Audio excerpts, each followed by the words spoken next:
नमस्कार दोस्तों, बहुत बहुत स्वागत करती हूँ आपका मैं अपने इस यूट्यूब चैनल पे और इस नए ब्लॉग में। तो मैं आपको आज दिखाने वाली हूँ कि मैंने ये मशीन जो मेरे पास थी बहुत दिन से बंद पड़ी हुई थी, तो मैं इसको आज ठीक करना बताऊंगी। ये मेरे मायके की मशीन है। देखिए किस तरह हालत हो गया है इसका, कितना गंदा गंदा हो गया है। देखिए बहुत दिन से नहीं चलाता है कोई, मैं ही आती हूँ तभी कोई चलाता है, नहीं तो ये ऐसे ही पड़ा हुआ रहता है। मम्मी को तो टाइम मिलता नहीं है जो ये चलाएगी, तो जैसे मैं छोड़ के जाती हूँ वैसे ही रहता है। सिर्फ यहाँ देखिए ये मशीन फंसा हुआ है, किस तरह से फंसा हुआ है, पूरा एकदम जाम हो गया है, थोड़ा सा भी हिलता और डुलता कुछ भी नहीं था। तो मैंने इसको पूरा खोल के पूरा आज पूरे अच्छे से मिस्त्री में बन गई थी इसको ठीक करने के लिए। तो देखिए किस तरह से ये थोड़ा सा भी नहीं हिल रहा था, कुछ इसमें कुछ भी नहीं हो रहा था, तो बहुत गंदा भी था। तो पहले मैंने इसको पूरे अच्छे से साफ़ कर दिया, फिर इसमें पेचकस से इसको पूरा खोल के तो फिर तेल उल डाल के तब मैंने ट्राई किया। तो देखिए आगे का प्रोसेस मैंने कैसे किया है। पहले मैं इसको पूरे आपको दिखा रही हूँ कितना दिन से ये रखा हुआ, तो किस तरह का ये दिखता है और देख लीजिए किस तरह से है ये। उसके बाद मैंने सारे मशीन को साफ़ कर दिया है। साफ़ करके उसके बाद मैंने अब मशीन खोलूँगी। पहले मैं आपको दिखा देती हूँ कि मशीन का किस तरह से है सुई इसमें लगा हुआ।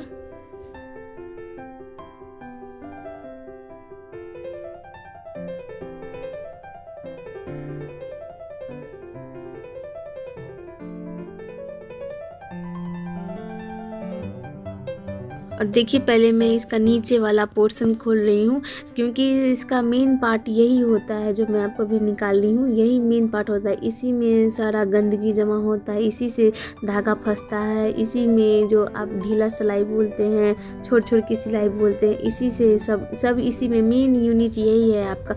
और कहीं भी कुछ करने का ज़रूरत नहीं है, बाकी आप कहीं कहीं भी साफ़ कर सकते हैं, लेकिन मेन यूनिट इसी का है।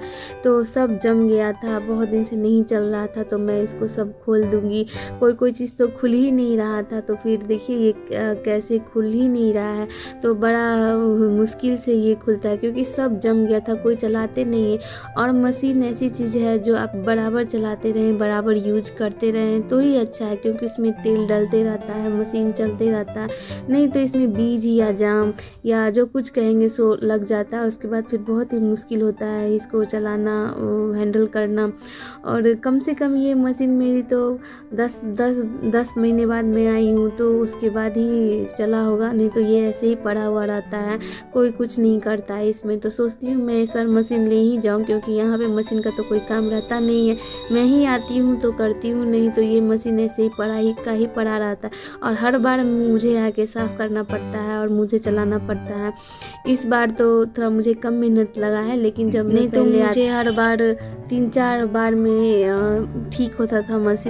और सबसे पहले मैं तो यहाँ पे ऑयलिंग करूँगी सबका, क्योंकि ऑयलिंग बहुत ज़रूरी होती है।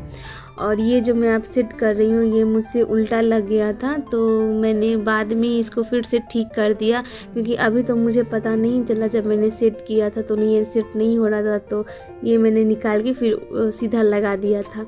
तो पहले मैं अभी सब साफ़ करूँगी, पूरे अच्छे से सब जगह ऑयलिंग करूँगी, तब जाके फिर से सेट करूँगी। बहुत सारा कचरा भी निकला था, इसमें से भी निकला और जितने सारे हैं सुई हुई सब से भी निकला था। तो चलिए देखते हूँ मैंने कैसे साफ़ किया है।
देखिए इसकी सिलाई,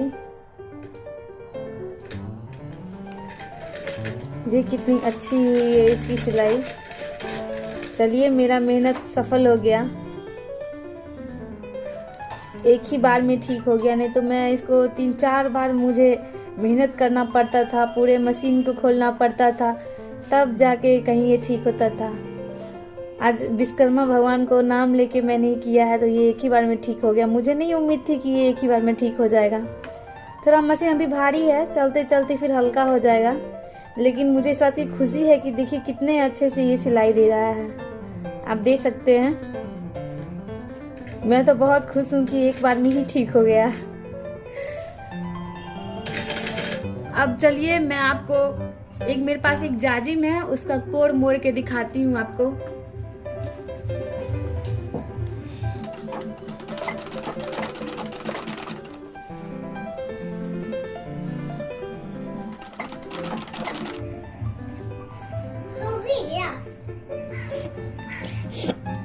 देखिए कितना अच्छा सिलाई दे रहा है, अभी देख सकते हैं आप।